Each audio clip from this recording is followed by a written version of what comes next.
प्रिय विद्यार्थियों, हिंदी की सतसई परंपरा में बिहारी सतसई के स्थान को निर्धारित करते हुए हम अपनी बात को आगे बढ़ाते हैं। देखिए, हिंदी की सतसई परंपरा का जो हमने जो विशेषताओं का विचार किया है, उससे ये स्पष्ट हो जाता है कि ये सभी विशेषताएं सतसई के बहिरंग से संबंधित है। साहित्य या काव्य के किसी भी प्रकार अथवा या विधा की तरह सतसई के भी दो पक्ष होते हैं, अंतरंग और बहिरंग। अंतरंग का आशय सतसई के भाव पक्ष या आंतरिक प्रवृत्तियों से है। किसी भी सतसई की सफलता इन्हीं आंतरिक प्रवृत्तियों पर निर्भर करती है। सतसई की इन आंतरिक प्रवृत्तियों के संबंध में गाह सतसई के रचयिता कवि हाल ने अपने मौलिक चिंतन का परिचय दिया है। कवि हाल के अनुसार सतसई के आंतरिक गुणों के अंतर्गत रमणीयता, अर्थगांभीर्य, दोषों का अभाव तथा अलंकारों का समुचित निर्वाह आदि गुण आते हैं। उनके मतानुसार इन्हीं आंतरिक गुणों के बल पर सतसई की सफलता एवं लोकप्रियता निर्भर करती है। उनका कहना है कि जिस प्रकार मर्दन के फलस्वरूप सुख देने वाले पुष्प पीनता के कारण एक दूसरे के साथ सटे हुए श्रीफल आदि जैसे और तिल आदि के चिन्हों तथा हार आदि धारण किए हुए नारी के कुछ चित्ताकर्षक होते हैं, उसी प्रकार बार बार पढ़ने से आनंदित करने वाले अर्थ गौरव से युक्त काव्य, दोषों से हीन लक्षणा और अलंकारों से युक्त काव्य अर्थात सतसई सफल होती है। इस विवेचन के आधार पर हम सतसई के आंतरिक और बाह्य गुणों का निर्धारण कर सकते हैं। आंतरिक गुण देखें तो इसमें पहला बिंदु है विचारित रमणीयता, दूसरा बिंदु है अर्थगांभीर्य, तीसरा दोषों का अभाव, चौथा है अलंकारों का समुचित प्रयोग। और बाह्य गुणों में के रूप में देखें तो सतसई का नामकरण, दूसरा बिंदु है छंदों की संख्या, तीसरा बिंदु है छंदों की क्रम योजना और चौथा बिंदु है प्रमुख वर्ण विषय और पांचवा और अंतिम बिंदु है इतर विषय। सतसई के इन बाह्य एवं आंतरिक गुणों के परिप्रेक्ष्य में हम बिहारी सतसई का मूल्यांकन कर सकते हैं। सबसे पहले हम आंतरिक गुणों के निर्वाह पर विचार करेंगे।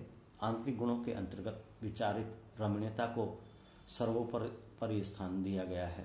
विचारित रमणीयता का आशय अर्थ की ऐसी रमणीयता से है जिसका आभास ध्यानपूर्वक विचार करने पर होता है। दूसरे शब्दों में अर्थ की जो रमणीयता सतही या प्रत्यक्ष नहीं होती, जिसका उद्घाटन विचार करने पर होता है, उसे विचारित रमणीयता का गुण कहा जाता है। जिस दोहे का अर्थ एक बार पढ़ने पर ही स्पष्ट हो जाता है, उसमें कोई आकर्षण नहीं होता। नारी के कुचों का सौंदर्य उनके ढके रहने पर ही सर्वाधिक होता है। ठीक इसी प्रकार कवि के शब्दों की वही रमणीयता वर्ण्य है जिसका उद्घाटन ध्यानपूर्वक विचार करने पर ही संभव हो पाता है। बिहारी का ये दोहा देखें उदाहरण के रूप में। दुरत न कुछ बिच कंचु की चुपरी सारी सेत, कवि आंकुन के अर्थ लो प्रकटी दिखाई देत। अर्थात उस नायिका के कुछ चौवा आदि के चुपड़ने से तथा सफेद रंग की साड़ी धारण करने पर भी नहीं छिपते हैं। कवियों द्वारा प्रयुक्त अक्षरों की तरह ही नायिका के वे कुछ ध्यानपूर्वक देखने पर ही लक्षित हो पाते हैं। अर्थात नायिका के कुचों की प्रतीति उसी प्रकार हो पाती है जिस प्रकार की कवि द्वारा प्रयुक्त अक्षरों का अर्थ बहुत चिंतन और मनन करने के पश्चात निकल पाता है। इस प्रकार बिहारी ने प्रस्तुत दोहे में विचारित रमणीयता की परिभाषा स्वयं ही प्रस्तुत कर दी है। बिहारी सतसई में यह काव्य गुण सर्वाधिक मात्रा में मिलता है। बिहारी के अधिकांश दोहे ऐसे हैं जिन्हें एक बार पढ़ने से किसी एक सम्यक अर्थ की प्रतीति नहीं हो पाती है। कहने का आशय यह है कि बिहारी के दोहों के अर्थ अधिकांशतः गूढ़ हैं, जिनकी प्रतीति यूं ही अर्थात बिना प्रयास या चिंतन के नहीं हो सकती। इसका कारण यह है कि अर्थ प्रतीति में जो तारतम्य अपेक्षित होता है, बिहारी के दोहों में वह तारतम्य खोजना पड़ता है, स्वतः नहीं मिल पाता है। निश्चय ही यह बिहारी की मौलिक प्रतिभा का परिचायक है। उदाहरण देखें तो बालम बारे सोतिके सुनी पर नारी बिहार, भो रस अन रस रिस रली रीजी खीजी एक बार। इस दोहे में प्रत्यक्षतः जो अर्थ भाषित होता है वह इस प्रकार है। नायिका को जब यह पता लगा कि सपत्नी की बारी वाले दिन नायक किसी अन्य स्त्री के साथ विहार कर रहा है तो उसके मन में सुख दुख, रोष, हास, परिहास, हीज और रीझ के विरोधी भाव एक साथ उत्पन्न हो गए। प्रस्तुत अर्थ में कोई तारतम्यता नहीं दिखती, कोई बुद्धि संगत बात सामने नहीं आती। अतः इस दोहे के वास्तविक अर्थ की प्रतीति के लिए यह आवश्यक है कि गूढ़ार्थ का पता लगाया जाए। नायिका को सुख दुख, रोष, हर्ष, हास, परिहास, रीझ, खीज इतने सारे परस्पर विरोधी भाव की अनुभूति क्यों हुई? इस प्रश्न का उत्तर कुछ इस तरह से दिया जा सकता है। नायिका को जब यह पता चला कि सपत्नी की बारी वाले दिन नायक अन्य स्त्री के साथ विहार कर रहा है तो उसे ईर्ष्या के साथ साथ सुख की अनुभूति हुई और उसे दुख इसलिए हुआ कि सपत्नियों की संख्या में एक और की वृद्धि हो गई। रोष इस कारण हुआ कि यदि नायक को सपत्नी के यहाँ न जाकर किसी अन्य स्त्री के साथ विहार करना था तो उसी के साथ अर्थात नायिका के साथ विहार क्यों नहीं किया। रली अर्थात हास की अनुभूति इसलिए हुई कि सपत्नी नायक को वश में नहीं कर सकी और इस कारण वह अन्य स्त्री के पास चला गया। नायिका को रीझ इसलिए हुई कि कम से कम उसकी बारी वाले दिन नायक ऐसा नहीं करता और अंततः खीज का भाव इसलिए उत्पन्न हुआ कि पर स्त्री गमन की आदत पड़ जाने के बाद संभवतः उसकी बारी वाले दिन भी नायक ऐसा ही न कर दे। इस विस्तृत और बुद्धिगम्य अर्थ की प्रतीति दोहों में डूबने पर ही हो पाती है। बिहारी सतसई की यह विशेषता अधिकांश दोहों में देखी जा सकती है। इसी विशेषता को विचारित रमणीयता कहते हैं, क्योंकि अर्थ की रमणीयता सहज रूप से प्राप्त नहीं हो पाती, चिंतन मनन से ही प्राप्त हो पाती है। सतसई के अंतरंग तत्वों में विचारित रमणीयता के पश्चात अर्थ गांभीर्य का स्थान आता है। अर्थ गांभीर्य का आशय अर्थ गौरव से है और अर्थ गौरव का अर्थ कम से कम शब्दों में अधिक से अधिक अर्थवत्ता की प्रतिष्ठा करना है। अर्थ गांभीर्य की उत्पत्ति के लिए कविगण अलंकारों का प्रयोग करते हैं, उक्ति वैचित्र्य का आश्रय लेते हैं, कभी कभी क्रिया विदिकता, ध्वनि या अनुभावों के बल पर अर्थ गांभीर्य उत्पन्न किया करते हैं।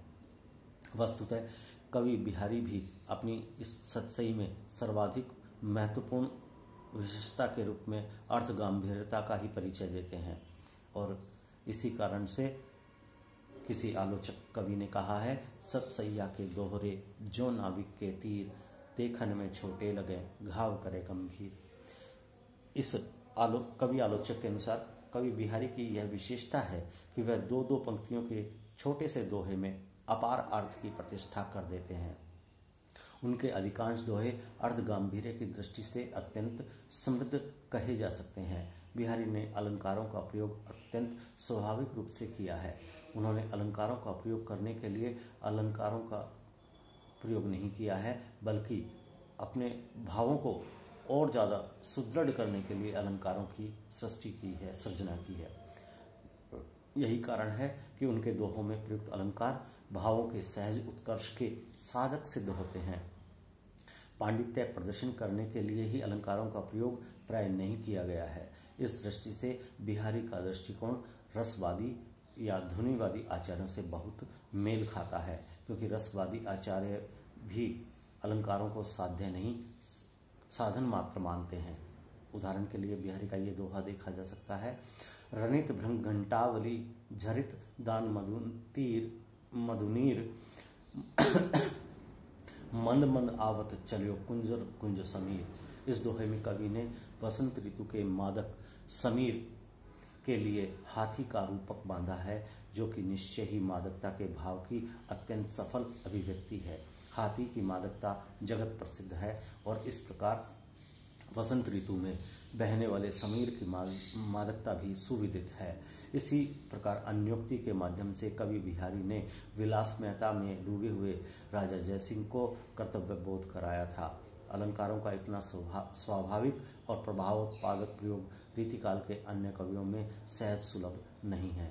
उदाहरण देखते हैं, नहीं पराग नहीं मधुर मधु नहीं विकास इह काल, अली कली ही सो बंध्यो आगे कौन हवाल।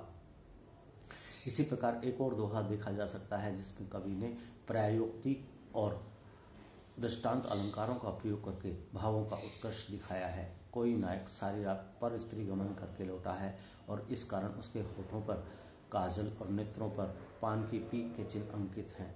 पर स्त्री के साथ सहवास करने के कारण उस नायिका की आंखों का काजल नायक के होठों पर लग गया है और नायिका के मुख की पीक जो है नायक के नेत्रों पर अंकित हो गई है। नायिका नायक की इस धूर्तता को भली भांति जान गई है और नायक के इस व्यवहार के प्रति उसके मन में रोष भी है, तथापि वह अपने रोष को प्रत्यक्षतः व्यक्त नहीं करती है, अपितु बिहारी की नायिका की भांति प्रायोक्ति और दृष्टांत अलंकारों के माध्यम से अपने मन के भावों को अभिव्यक्त करती है। संगत दोहा इस प्रकार है। सोहत संग समान सो यह कब सब लोग, पान पी को ओठन बने काजल नैन जोग। इस दोहे में नायिका कह रही है पान की पीक होठों में और काजल नेत्रों में सुशोभित होता है, क्योंकि प्रत्येक वस्तु अथवा पदार्थ समान वस्तु अर्थात पदार्थ के साथ ही अच्छी लगती हैं। सभी लोग इस तथ्य को स्वीकार करते हैं। वस्तुतः नायिका के उक्त वक्तव्य का व्यंग्यार्थ यह है कि पान की पीक होठों पर और काजल नेत्रों में सुशोभित होता है, किंतु नायक के होठों पर काजल और नेत्रों पर पान की पीक अंकित है, जो कि निश्चय ही उसके पर स्त्री के साथ सहवास करने के द्योतक हैं। आज इतना ही बस इस संदर्भ में। इस विवेचन को हम आगे बढ़ाएंगे अगले वीडियो में। धन्यवाद।